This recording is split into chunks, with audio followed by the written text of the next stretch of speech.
brand new year with a new chapter of Chainsaw Man as we continue where we left off, as Denji is showcasing how smooth he is by showcasing his caring side, his responsible side, but not only those two aspects, but his good listening skills. Because where the chapter ends on the last chapter, it focused on Denji as he's telling Aza that starfish are edible, showcasing that he has been listening to her boring lecture in chapter 113 when Aza was discussing about the facts about starfishes. So as he is pointing in front of the starfishes saying that, hey, starfishes are edible, why don't we try this one? She goes on ahead and tells him that technically starfishes, some of these are poison, so we have to find an edible one. So Denji is just like, all right, there's no problem. We can go on ahead and pick some of these starfishes and that will be no issue. But then Aza explained to him that, hey, some of these starfishes are toxic, so we have to boil them to the point where it'd be safe to eat. So Denji's just like, all right, no problem. I'll go on ahead, get some equipment, make a fire, and start boiling them to the point where it's safe for us to eat.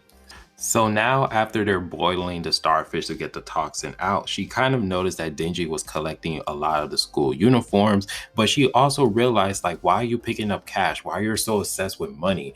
Because all the time that I see you, you're just so obsessed with money. Then Denji breaks down to her like, hey, I'm trying to save up money for my little sister because she kind of lives with me. And it's kind of funny how Denji says little sister or somewhat that's kind of resemble like a sister, like a sibling, because we all know that Denji is automatically stuck taking care of the control devil that Kashiba has already implied to him that, hey, yeah, you need to take care of her. And he dipped at the end of Chainsaw Man Part 1. So now that Denji, he's trying to tell her like, hey, I live a horrible, crappy life. And honestly, I want her to have a normal life where she can just go to school and just live her life free, and that she can go to college because college is expensive, which we all know that Denji is fulfilling the role of actually taking care of her, which honestly changed the perception of what Aza has saw Denji, because remember, she thought Denji was a dirtbag, a person who will take advantage of the homeless people and all. But now that she realized what is the real reason why, because he had a crappy life and all the stuff that he has been through since Chainsaw Man Part 1, and now that he has like a little sister, which is honestly their reincarnation of like the control devil that he is stuck with since Kashiba just let him just let him there to take care of.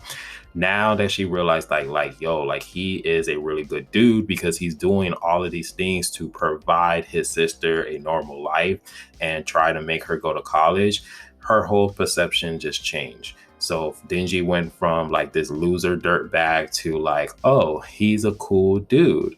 And then so while in the course of eating fish, Denji is just laughing at her because she does not like fish at all. So Denji was just like, you're fun and you're pretty funny. So then Aza goes on ahead and she has her ego boost and she was like, you damn right. It's about time that you notice this. And besides, too, you have some good eyes. And then so at this moment, that cheered up Denji because he was just like, yeah, I like your attitude. You remind me of my old friend, which is kind of like Power.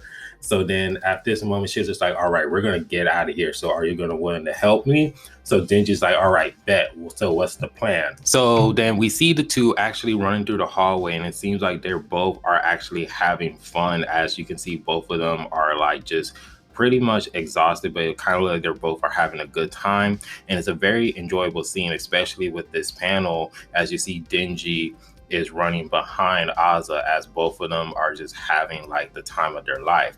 So until Aza goes ahead and tell Denji like, hey, give me all of your money and that way we can go on ahead and figure out a way to escape. But Denji's just like, hell no, not in your lifetime. Like, bro, like, why am I gonna have to give you all this money?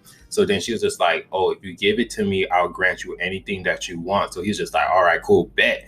So then she told Denji like, hey, cover your ears and cover your eyes. So that way you don't have to be close to what I'm planning.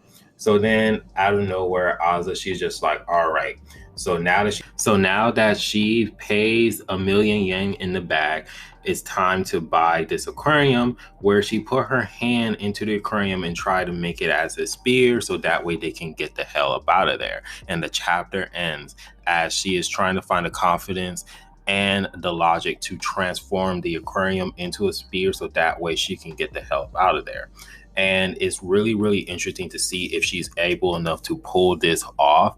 And but not only that too, but this chapter was very interesting to see the dynamic and the relationship between Aza and Denji, and how their relationship is kind of like going smoother, because it went from a rocky path when they first started because she called him a loser and also to a scumbag, to now that he's not a loser and honestly he's just a cool dude who's trying to support his sister. Which gives me a question about Denji, because still working with Koshbi, and didn't he inherited a large sum of money from Aki when he died? Because it just seems crazy to see that, Denji, he's doing all of this unless he is very obsessed with money and collecting money to the point where he doesn't have to be broke. And also too, for his sister, air quotations, his sister, to have like a normal life. So I don't know what's going on, but it just seems as if Denji, he is just obsessed with money, and that's what I'm just gonna go by with. But other than that, let me know down in the comment section how you guys feel about this chapter. What is your guys' favorite moments? And if you guys do like the video, please give it a like, subscribe, and remember, always be decent. This is the Monotone Man, and hope you guys have a wonderful day. Be safe out there, and Happy New Year.